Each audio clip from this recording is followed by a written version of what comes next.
Good afternoon and welcome everyone to RRI Land.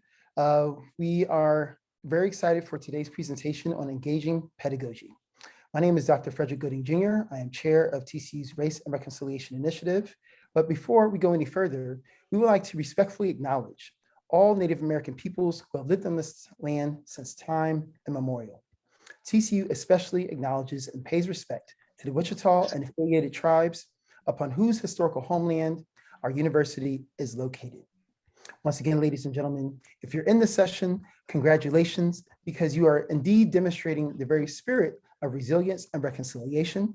As you know, this was rescheduled due to the weather events, but we're so very glad that you're here, and we're so very excited to have this conversation, as it is so very important and necessary as we proceed down the pathway to reconciliation. Now, again, I just want to by way of housekeeping, just mention that the TCU Race and Reconciliation Initiative is an academically based, research-focused initiative. Therefore, any questions outside of our scope, we simply will forward to the appropriate parties. Now, welcome to our inclusive excellent speaker series sponsored by Academic Affairs and the Office of Diversity and Inclusion. And what I would like to do is simply just let you know that we have 3 dynamic speakers who are going to share with us the practice, or at least share with us some best practices on how we can practice in the classroom what it is that we are theorizing and talking about outside of it. And so we will have Dr. Sean Atkinson, Director of School of Music and Associate Professor of Music in the College of Fine Arts. We will also have with us Dr. Kenneth Chapman, instructor in the Department of Management and Leadership in the Neeley School of Business. And obviously, we have Dr. Brandy Quinn, an associate professor in the College of Education. We're so very pleased and thankful that you all can be in this space. By all means, would you please be willing to share with the public what it is you all have been discussing all year long? I can't wait to listen. Thank you. All right. Karen, did you want to say anything else before we get started? No, I think it would be great if you would launch. That would be wonderful. Thank you. Okay. All right. Well, first of all, I'm kind of keeping an eye on the participant list. I think that everyone on here has been able to see the link that is in the chat box, which is a link to the slide presentation that's also being shown in the shared Zoom screen. And the reason you might want that link is because there are some interactive things that you can do via the presentation that's on your own computer screen if you're signed into those slides, and we'd love you to be able to do that. So if that is logistically not working out for anyone, if we can just take a minute to troubleshoot that, that would be good. What I often do when I am using this is keep Zoom open in one window and then open a separate window with those Nearpod slides so that I can see my Zoom and Nearpod screens at the same time. The other thing that I would ask is that, for example, if I'm ever talking and a new participant comes on, the Zoom chat function, they can't see the chats that have happened before they've gotten there. And so if people can drop in that link, cut and paste it, if you see new participants come on, then that would be helpful. Okay. And I'll try to keep an eye on that too. All right. So today we really envision this as kind of a conversation about some of our experiences so far with thinking about how the syllabus itself can be a place of inquiry and a tool for achieving reconciliation. And so we're going to share some stories, give you some opportunities to think about what a syllabus is. And then we're also going to point you to an existing tool that can help you do this inquiry on your own. Should this be the kind of work you want to engage in, is one of the ways to bring reconciliation into the student experience at TCU. So let me sorry guys, I am also working on a loaner computer right now, so the keyboard doesn't work the way I like it to work. So it's lovely though that I have a loaner. All right, so from there, we wanted to start with just talking a little bit about this idea of humanizing a syllabus, because we think that you all having some concrete examples of how it is that languaging can kind of make us feel differently about whatever it is we're interacting with is a really good place to start for thinking about the deeper work of reconciliation. So we'll start with a couple of those examples. And I believe mine, yeah. So I wanted to share this. And if you're looking at this on the Zoom screen, it's probably too small. But you might be able to look at it a little larger if you're looking at it in your own version of the Nearpod slides. Which again, if you're just signing on, there is a link in the chat box that will allow you to go straight to those slides and have a version on your computer. So this is an example from one of my syllabi that I have been doing during the time of COVID, as we have been engaging in different changes in our courses. And as we all know, there is a lot of language that TCU has provided to us about COVID-related procedures, about face masks when they were required on campus, about a lot of different things related to COVID. And there were really important reasons, I think, that TCU wanted to sort of give us some language to do that. And at the same time, as I read it and thought about putting it in my syllabus, for me as an instructor, it felt, it felt very impersonal, and it didn't help my students understand why I might want some of the practices in my class space and in their class space. And so one of the first things I did was I added, from the first time we started putting these messages in our syllabi, I added my own sort of COVID-19 message that gave some of my reasons for why I was going to ask students to, for example, wear face masks, why I was going to sort of support and really kind of enforce some of the reporting and that sort of thing.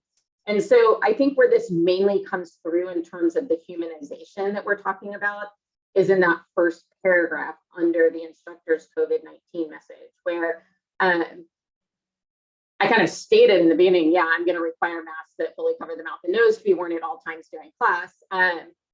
But then I have a sentence in there that says, I agree that this isn't fun or perfect. Really, I'm tired of it too. And then I continue saying, I also greatly appreciate your cooperation with this policy so that I can better accomplish two things that are both very important to me. Teach you in person and minimize exposure risk through me to my child who is too young to be vaccinated. And I spent a couple minutes talking to them a little bit more about some of the other vulnerable individuals I was protecting. And then we moved on. But from my perspective, it was a way of sort of getting us out of all of the big conversations and controversies that were going around all of that and returning us to the reality of I'm another human being standing in front of you. And here's why I'm asking you to do this. And so that's just one example of sort of humanizing some of the language in the syllabus. And then we also have this. Yeah, so this is an example of a change I made to a syllabus right when we all made the shift to go online in that spring of 2020. And I felt it was really important, like Brandy was saying, to be addressing my students as human beings, because we were all going through and at that point in the pandemic, no one knew what was going to happen or how long this was going to be. So I wanted to make sure I was introducing new language that was treating them as a fellow human being rather than just as a student in my class. So trying to make the language more comfortable, right? My office is listed on the syllabus, but saying I'm not going to be there, neither should you, right? Trying to just make it a little bit more fun and engaging along the way. Emphasizing the fact that they can call that phone number to reach me. They could even send a text to reach me if they're having connection issues. And then I think the biggest part was this rethinking of the grading policy. I think a lot of us did it that semester, but I wanted to cement it in the syllabus to say, look, this is unprecedented. It's going to reevaluate how I'm going to grade in class, and I want you to be aware of that, and I want you to know that that is going to be a new change going forward. So again, it's the same idea of wanting to address our students not as a faceless unknown person out there in the void, but as an actual other human being out there in the world.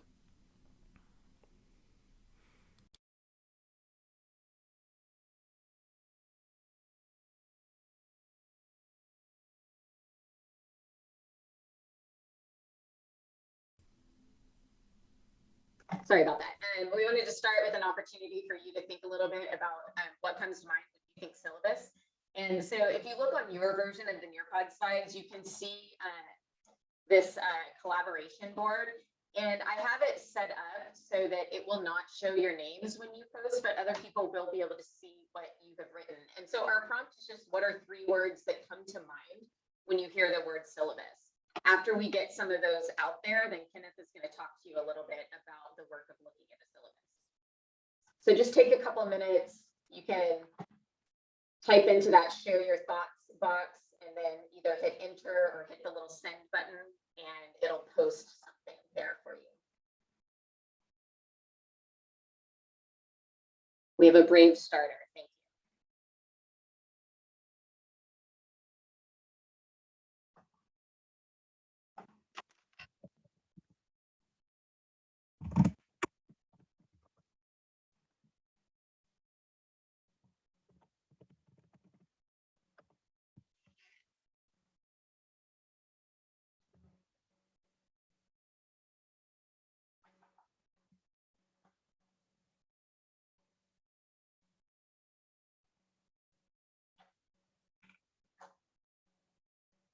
Just about 30 more seconds if you haven't had a chance to put something up there and would like to.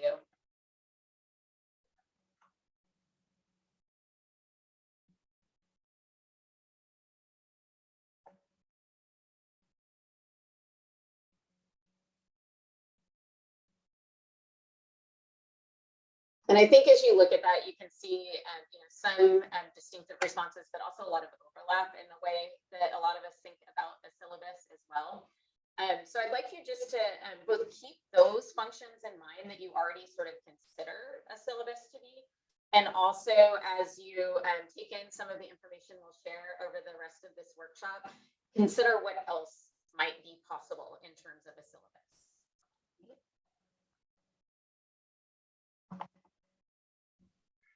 Yeah, thank you, Brandy. So looking at the words, we've seen the map, we've seen instructional, seen rules, what to do, what to bring. So seen a lot of words around performative, like an expectation. So historically a syllabus, which I think comes from a Latin word of list, right? Here are the things that were going to be included in the particular environment or an experience. And then it evolved over time to this document that was representative of the class. And so, we think back to our undergraduate days where, the also validated data of rate my professor, right? Compare that with the syllabus and that determines whether you're going to take the class or not, right? And so it had all of these words and language and assumptions in it about the professor in the class. And then it evolved even more to the word called contract. And we even use these words in our syllabus now. It's a contract between the student and the professor. And we even use a term in front of the schedule, the calendar that says, professor reserves the right to change, right? It's all very legalistic terminology. And so out of the words you all had listed, think in terms of that is the first impression that students get to the university, sometimes to you. And so when they're reading that, that first impression means a lot. And so if that's the document that I encounter, I'm already going to have some preconceived notions about the professor and the experience if it's so legalistic, which we know preconceived notions, bias, that is dangerous in any setting. But this legalistic document, how can we disarm it? Because it's become so weaponized to where we can make tweaks in our language, tweaks in our wording, add in pictures, things of that nature, to where, yeah, it still meets the need of an academic institution where you've got, a document that shows what expectations are, but also gives kind of a glimpse or a window into the academic experience that students are going to experience coming through, as Brandy and Sean have already shared, through, language around COVID, adding a little bit of humor in there, adding a little bit, here's what my stance is and why. Even removing any kind of political language or bias language, just saying, hey, I'm protecting my child, which is even personal, which Brandy didn't have to put that language in there, but she put that in there. So that kind of humanizes it, right? Sean adds in, here's how you can contact me. So legally, the legalistic way is office hours only during this point in time by appointment. So it has to meet that criterion. But then Sean humanizes and says, hey, text, hey, give a phone call, here's a Zoom link. And so we disarm it and then create that opportunity to build relationship through one document and not even having to have an interaction before we get to class on the first day. And so I think in terms of illustrations, right? I think in terms of travel agent versus tour guide. Travel agent, you go and you book and they pull out the document, says, here's where you need to be, here's what time's the flight, here's your hotel. And if you run into any trouble, call this 1-800 number. And it's very legalistic. As long as you have all your paperwork, it's legalistic and you're good. But tour guide says, hey, here's where we're going, here's what we're going to do. And I'm going to go along with you. And I think we need to be more tour guide-esque, and if that's a word, in our syllabus, saying, hey, yes, it's a document that has expectations and has some legalism in it, because that's contractual between the university, the faculty, and the student. But those things that we can control as faculty members, we're going to walk alongside you. Yes, we have tests built in. Yes, we have expectations built in, but I'm going to be alongside you along the way in this academic journey. And so that's why we're interrogating the syllabus, because how can we disarm it, make it more humanized, and create that first impression through that document? So then when they pair it with that rate my professor rating, they'll say, oh, this is a human just like me on this academic journey. Thank you. I would also add, and this shows up in the tool that I'll introduce to you later, but at a very concrete level, a syllabus is both an artifact of practice and a very concrete guide for our practice. And when I thought about sort of where I could enter race and reconciliation work, one place that I have quite a bit of power, and I mean that in a very positive sense of the word, is within the courses that I teach. And so this gave me a place to really think, like, this is where I can impact things, and this is where I can concretely look at what I do with my students. And so I would just add that to what Kenneth has said. I'll share one quick story before well, that actually goes into reconciliation, I think. So maybe you can go on to the reconciliation slide. It was a story that happened. It was during the pandemic, and I had a second-year master's student that I was working with online, and it was a one-on-one. It was a special problems class, and we were going through the reading materials of the discipline, in this case, music theory, and I had I've done this before with other master's students. I kind of have a menu of articles and books to read to kind of get us acquainted with things. And then it occurred to me that, I need to rethink that, right? So that process of reconciliation for me in that moment was to rethink what the sort of list of materials I should have the student read. And instead of starting with some of the sort of classic foundational things, we actually started with some of the critiques on some of those foundational things, some things that had happened more recently that take into account some, social context, and take into account some of the troubling ways that some of these theories have been framed over the last 100 years. And it really provided a stepping stone into what became her thesis, which is talking about the ways that women are represented within the field of music theory. And it provided a really substantial reframing of things. And so that was sort of my somewhat recent exploration of how reconciliation has affected what I do in the classroom and with students. We wanted to, because this is part of the Race and Reconciliation initiative, there's certainly, I think, a lot of different ways out there of thinking about what reconciliation is. And we at least wanted to put some of those out there in this space so that you have the opportunity to consider how this work, which may seem very sort of concrete and technical in some ways, may actually be an act of reconciliation. And so for me, when I think of the word reconciliation, there's two very clear parts of it for me, which are first of all, articulating and saying where I have done wrong, or where a field I'm associated with has done wrong, or I have to acknowledge and say the wrong, and then there's an effort to make whole again, to make right, and those two pieces are very important to me. When it comes to the syllabus work, I'll share another story here. Early on in my time at TCU, I was teaching a course, and I'm going to try to share this in a way that it doesn't let anyone's identity out there who wouldn't want it known.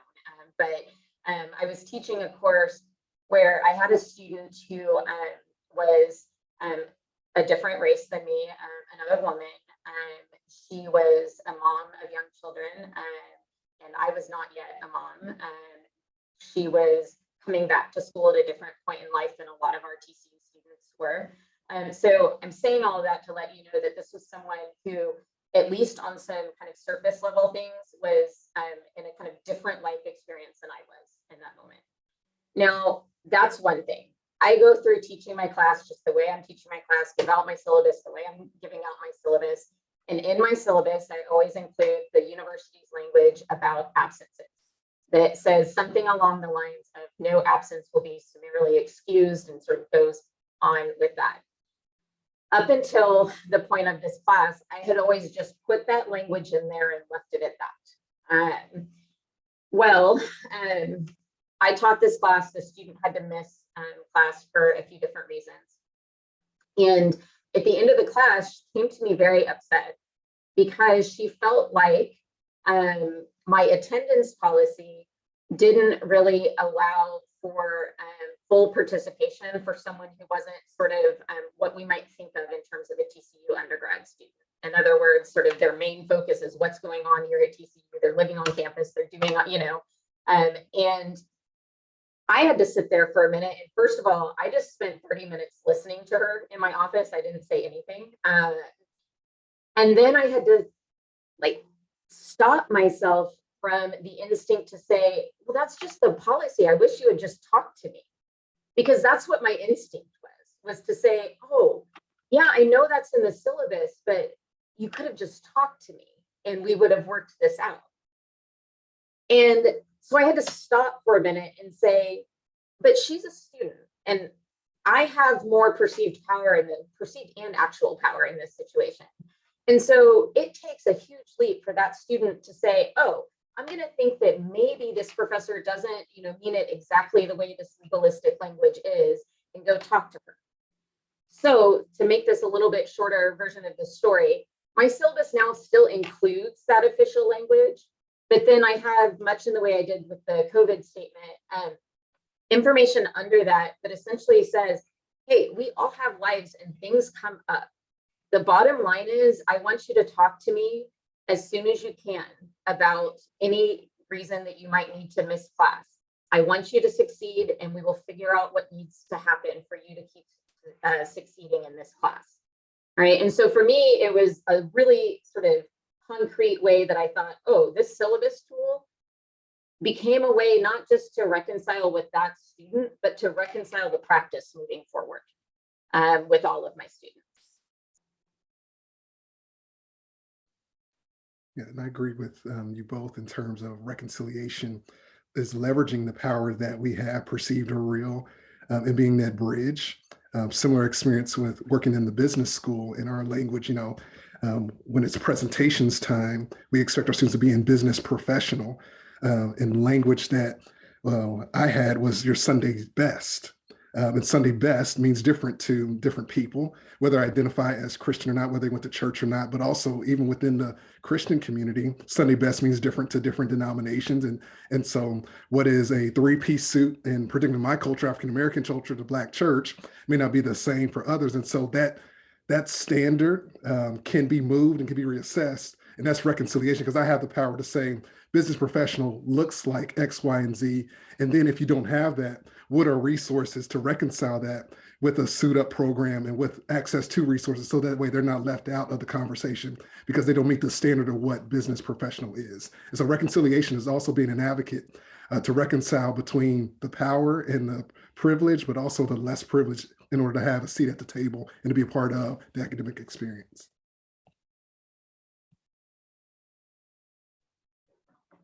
All right. So, and we will circle back. We wanted to give you a chance now, just in the Zoom chat box, actually, the slide that I created is not functioning right now. So just in the Zoom chat box, if you wanted to drop a couple of words in about what reconciliation means to you, that would be helpful for us as we kind of keep moving forward and keep thinking about this work in the context of reconciliation work. So, and of course, this isn't mandatory, but if you have a couple of words that come to mind when you think reconciliation, please drop them in the Zoom chat box now.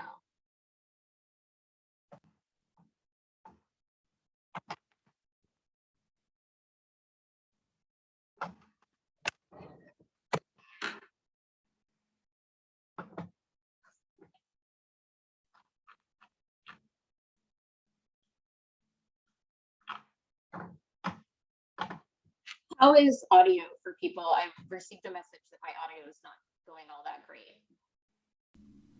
It just kind of goes up and down sometimes. Sometimes it's really soft, sometimes it's loud. I'm Right. not sure what's going on. Oh, that was good.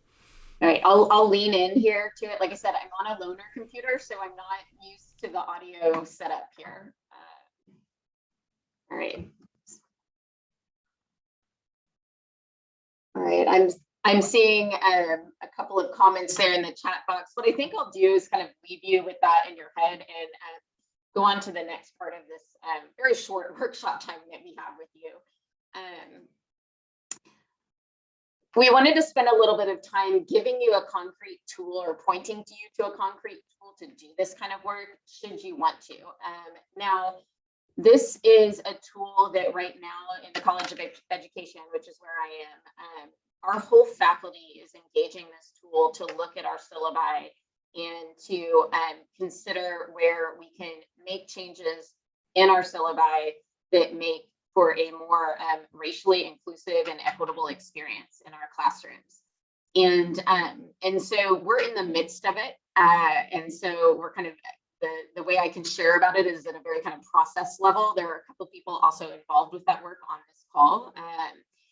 But the tool itself is designed so that you could do it as an individual as well. So we're kind of doing it in a community setting and talking about it, but it absolutely can be used by an individual who's wanting to use it. So on the slide that's showing up now on your Nearpod slides, there's two different links. I would right now pull up the PDF link. I think it's a little easier to look at in a situation like this. But I wanted you to know that there's actually a version of this tool that's just like an interactive online version of it as well. Right? So this tool comes from the Center for Urban Education at USC, and it is one small piece of a large array of tools that they have developed and make freely available that help organizations and schools go through the process of examining their practices to make their organizations, their schools, whatever the kind of group is, to make them places that are more racially equitable. So I will say this is a tool that focuses on racial justice and equity. And in our college conversations, it's come up sort of like, could you do this for other areas? And yes, absolutely you could. And this tool really, in the end of it, kind of focuses in on racial equity.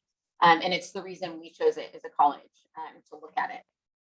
So if you open up, I will open it up on the shared screen as well. And then I'm going to scroll just to, I want to give you kind of the overview of what this set of tools look like. If you look at the guide contents, which is on page 8, and let me make it a little bigger on the shared screen. What this tool does is take you through several protocols that help you investigate a single syllabus. Okay? So what you start with is a protocol that's actually a fairly sort of simple protocol about the syllabus that you choose to look at. And so protocol 1, do I know my syllabus? Will take you through questions that ask things like, what changes have you made and why have you made them? Who wrote this syllabus to start with? You know, those kinds of questions that just kind of get you started looking at this syllabus. The second protocol, which is where the College of Ed and our fellows have just completed our work on that protocol. I don't know what a protocol is, but on that protocol, it's called Who Does My Syllabus Serve?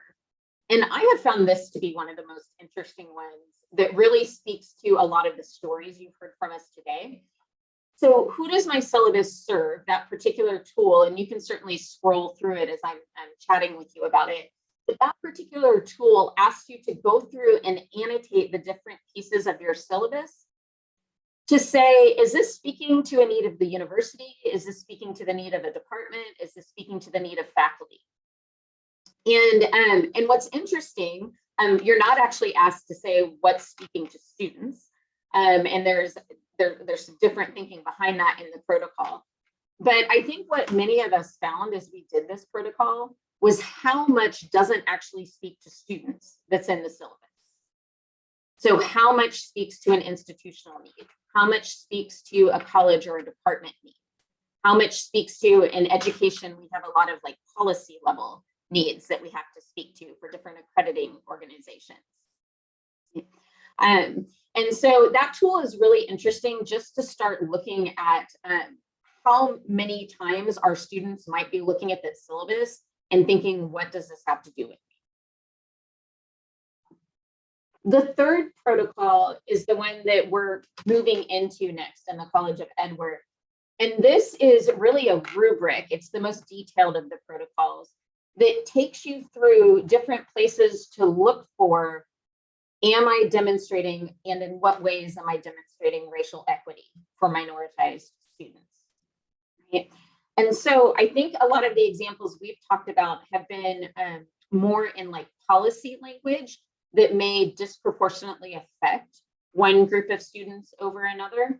But this particular protocol will also encourage you to look at content, right? Because that's also clearly another place that we can think about, am I bringing in critical perspectives?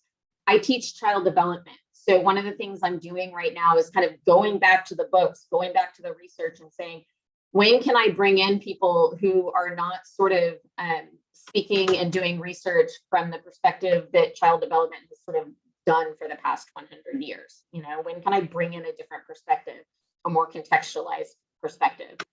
So the third protocol, both sort of languaging and policy, but also content.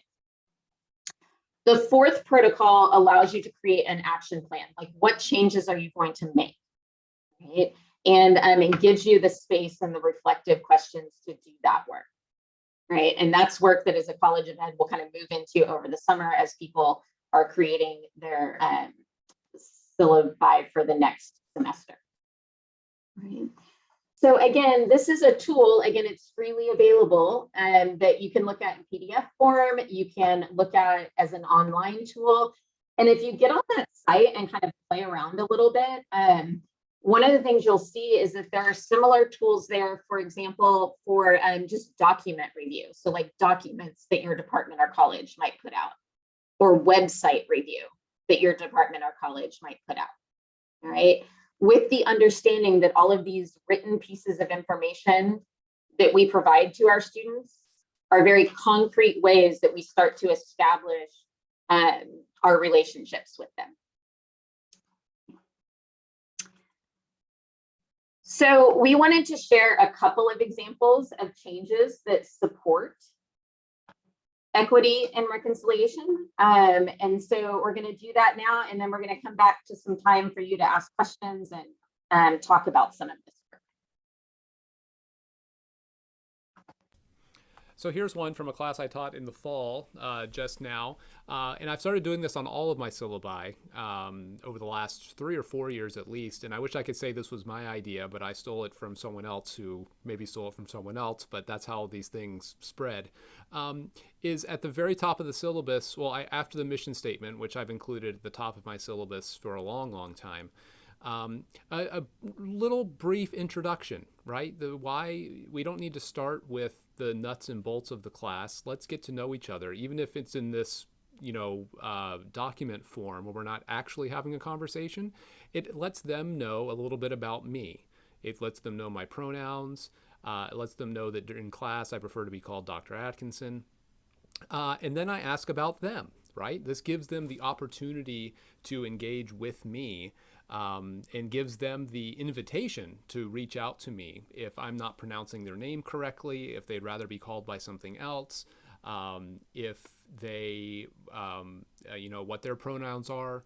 it provides a opening for them to do that. And we always talk about these two things first before I call the roll. And it's amazing how just that invitation really opens up a more equitable space in the classroom for people to feel comfortable talking about this, because a lot of times students may not feel comfortable speaking up about the pronouns that they use, or the name they prefer to go by. Because I don't know what your experience has been, but my experience often in a class is people will go almost the entire semester, and then I'll meet with them one-on-one, and I'll call them by the name I've been using all semester, and then they'll say, oh, I actually like to be called something else. And I'm saying, well, you should have told me. But like Brandy was saying before, I never gave them the opportunity to do that. And so now with it enshrined in the syllabus, it at least opens it up a little bit more to create that sense of equity for everyone in the class to feel comfortable to come forward with those things.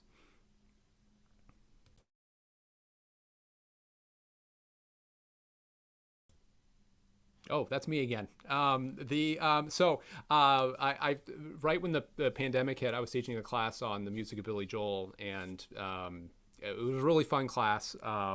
Even when we had to move online, it was good. But I always include a little teaching philosophy in my syllabi to let them know where I'm coming from. And to let them know what to expect and what not to expect in the class. So here, obviously, with a topic like Billy Joel, there are all kinds of directions we could go in for that class. But I wanted to just be clear up front that this is what I'm intending for us to be studying. Certainly, aspects of Billy Joel's life will come into play, and aspects of his social life, and his tumultuous issues with record labels and things like that are going to come up, but the primary focus is this. There will be room for those discussions, and we can have those discussions, but we're moving in this other direction. For me, these two, changes to my syllabus have just allowed for the class to open up a little bit more. It provides a little less rigidity and allows those entry points to be a little bit easier for students to make, and they don't feel quite as afraid to speak up about those kinds of things when they come up in class, even if they're a little bit off topic.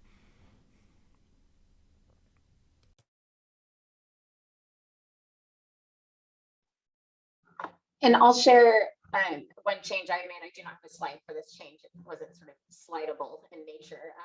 But I also teach a class in adolescent development, which as I started teaching that class and the first couple times around that I taught it in a much more, I would say, sort of traditional way in terms of the way a lot of adolescent development textbooks would be laid out, which tend to start with, here are the theories, here are the research methods we use to study adolescents, and then here's what the physical domain looks like, here's what the cognitive domain looks like, and here's what the social and emotional domain looks like. And that was reflected in my course schedule in the syllabus. And one of the things, and I'm trying it out for the first time this year, but one of the things that I did in the version of the class this year when I started reflecting on that particular syllabus is I kept coming back to the fact that for my students and who are taking that class, many of whom are either going to be classroom teachers of middle school and high school students, or they're in our youth advocacy program. So they want to work with youth in out of school settings or different sorts of settings. I kept thinking they are going to encounter young people in those settings who are right in the midst of all kinds of identity questions. And those are the kinds of things that are going to kind of surface and show their faces in those classroom and out of school experiences in a lot of different ways. And in the way my course was structured, when it was more kind of traditionally structured, the identity work, which is where we talk about things like racial identity and gender identity and sexual identity and all of those sorts of things, it came in the end of the semester in the social and emotional unit, which, if you know the reality of the way classes get taught a lot of times, the end of the semester, that's where all of a sudden I'm having to go, oh, we had a snow day, we got to cut this. Oh, we had this, I got to cut this, I got to make this more compact. And students are often sort of waning on their motivation and interest at the depending on the class at the end of the semester. So when I looked at that course schedule in light of thinking about racial equity work, I have now flipped it. We talk about identity first. It's our window into thinking about adolescent development now. And so I now know there's no way my students are going to miss knowing about, for the content of this work, the dimensions of racial identity and what that means in students' lives and how that might show up in the classroom, how it shows up in school inequity and in school privilege and, you know, all those sorts of things. I know they're going to get that now because it's foregrounded in the course. So that's a syllabus change I made that was also a sort of content change.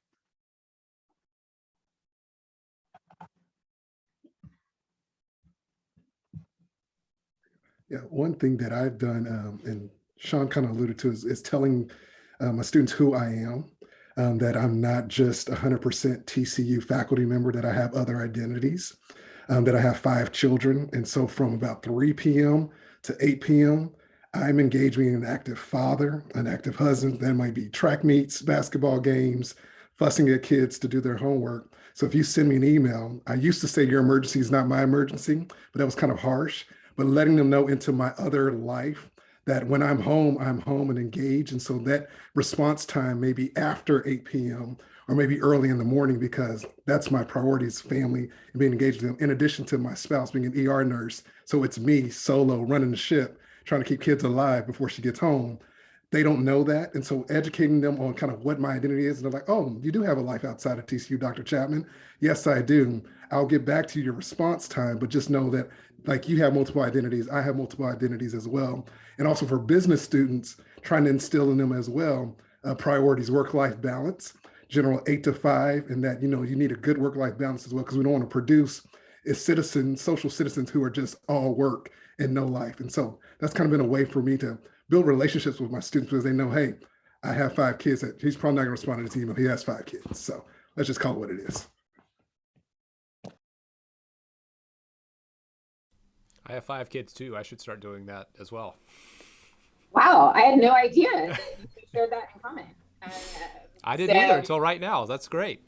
But I mean, I do think you're pointing to something that's so important in this work that, like, part of, I mean, I think I can't point to research about this. I'm going to be very honest about this. But part of, I think, the work of creating a syllabus and therefore hopefully a course that is more reconciliatory, that achieves racial justice. Part of doing that is being willing to sort of bring yourself into that course as well. So if I want my students to feel like I'm going to include and empower them no matter what their identities are, then I have to be willing to sort of bring my identity to in a way that's, you know, appropriate for the student-teacher relationship and that sort of, I mean, there's certainly boundaries on that, but I have to be able to bring that in myself and show that to them. And so I think that this is an interesting piece of this work for sure. And some of you listening might feel really differently about that. And that could be something interesting to talk about. With that said, we do have a little bit of time for some talking. And so this part of the workshop is meant to be more kinds of questions and answers and just a chance for you to talk. I have set up in the Nearpod slides another one of those collaboration boards. And I've offered you some possible prompts, but I would also just say you can put up there any thoughts you might be having right now, speakers, attendees, whoever it might be. The prompts I've given you are, what is one next step you can imagine as you consider some of what you've heard today, or simply what is something you're wondering about. And so I think what we'll do is take a couple of minutes for maybe people to gather some thoughts and put some on the board. Let it be quiet for a couple of minutes and then open it up to some of those questions for the last part of this workshop. And again, your names won't show, but your responses will.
give people one more minute in case they want to put anything on that board, and then we'll open it up for questions.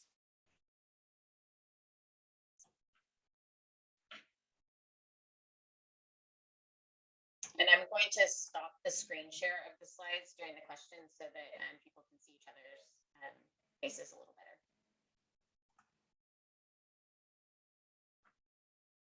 Or at least see each other's names.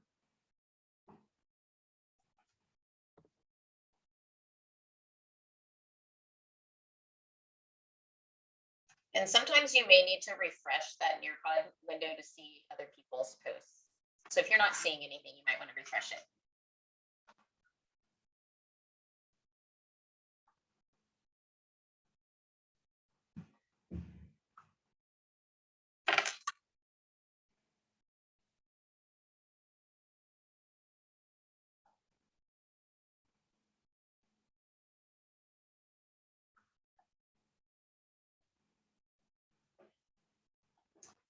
All right, so that board will stay up in case you have a thought that you kind of want to get out there. And we'd like to open it up for any questions or thoughts or comments that you might have about some of what we've talked about today.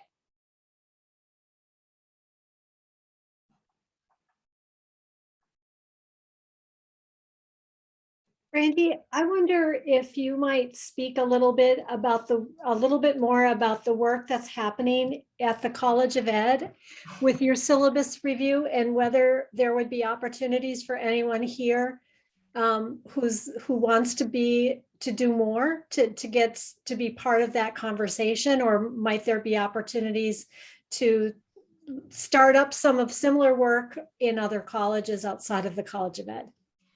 Yeah, I'm happy to speak to that. I will say that we have a College of Ed faculty member here, and we have 2 people who are serving as fellows from other units on this call. So the way we're doing this work this semester is our Dean, Dean Hernandez, has given us the time within our already scheduled faculty meetings to work through each of these protocols. And so we spend about an hour in each of these faculty meetings with some time working on these protocols.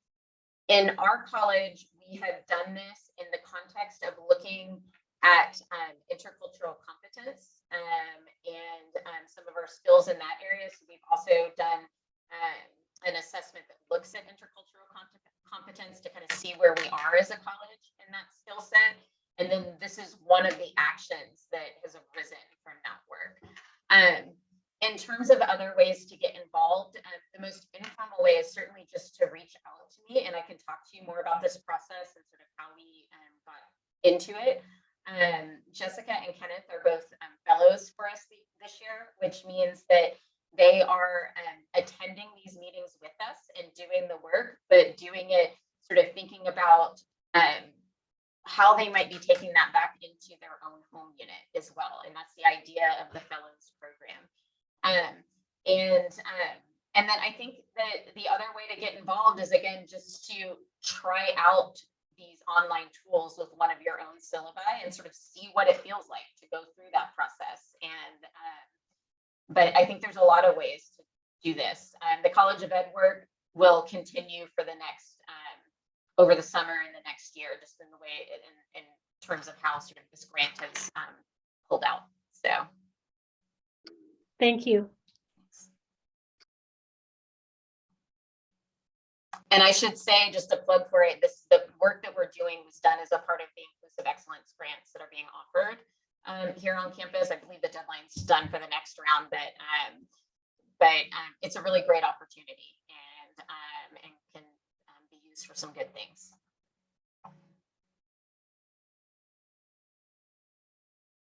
Any other questions or wondering?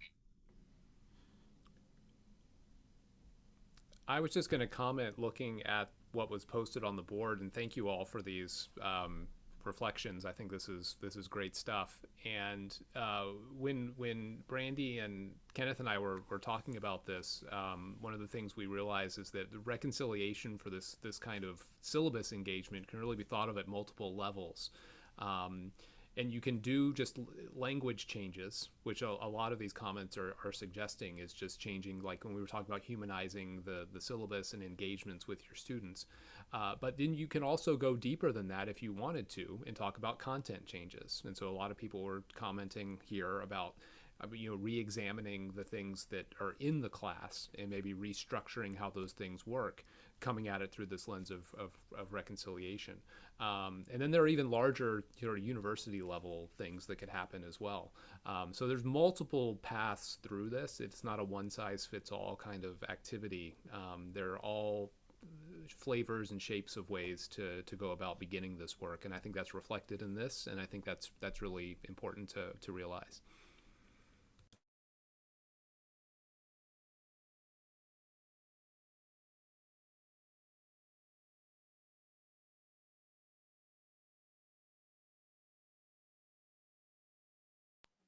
I'll add, and I'll say this from looking at the comments, comment there about critically examining the content. One of the things I like about this tool and about approaching reconciliation work and racial justice work through this particular pathway is that I may not be an expert in, for example, the sort of history and the theory and the different practices that are involved in racial justice work. I'm learning and I'm doing that work of learning that, but I cannot call myself an expert in that area. What I do know that I know how to do is to reflect on and think about my coursework and my role as a teacher. And so this is something that I can use my existing skill set to make changes that improve outcomes, hopefully, for our students and improve the experience for our students. And so, I like that it's driven by me. It's driven by the work I already do, rather than being, like implementing someone else's idea of what this is. And what I like about the College of Ed way of doing it is there's a check on us because we're kind of staying in conversation with each other about it. And so it's not just my idea of this, like I get other pieces of information about it. So I would just add that to this, like you have the skills to do this. You do.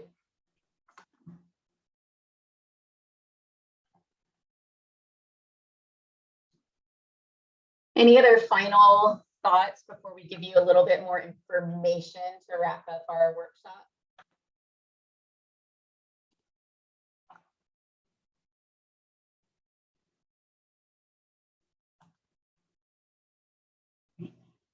Well, we want to make sure you know about Reconciliation Day, which is coming up. And so you can see this on the Nearpod slides that you have opened up.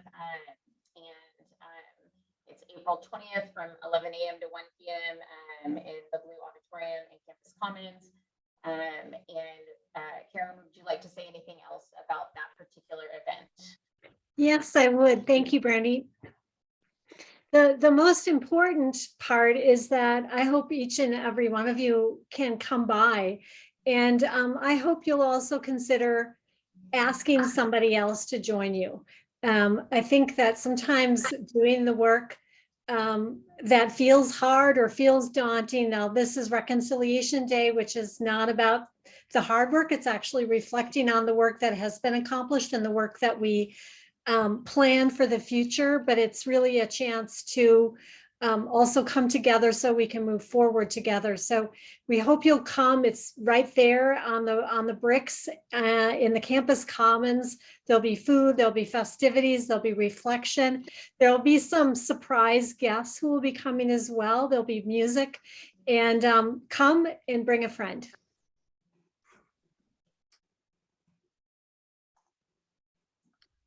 And with that, I think it leaves to me to say thank you to all who were here today. And we are also recording this, and it will be up on the Race and Reconciliation Initiative website, rri.tcu.edu. So if you have folks who you talk to who missed it, let them know, and we'll be sending out word, and the Office of Diversity and Inclusion will be tweeting it out as well. So those who couldn't be here today can come back and learn more about doing the syllabus review. Thanks everybody for coming. Look forward to seeing you on 4/20.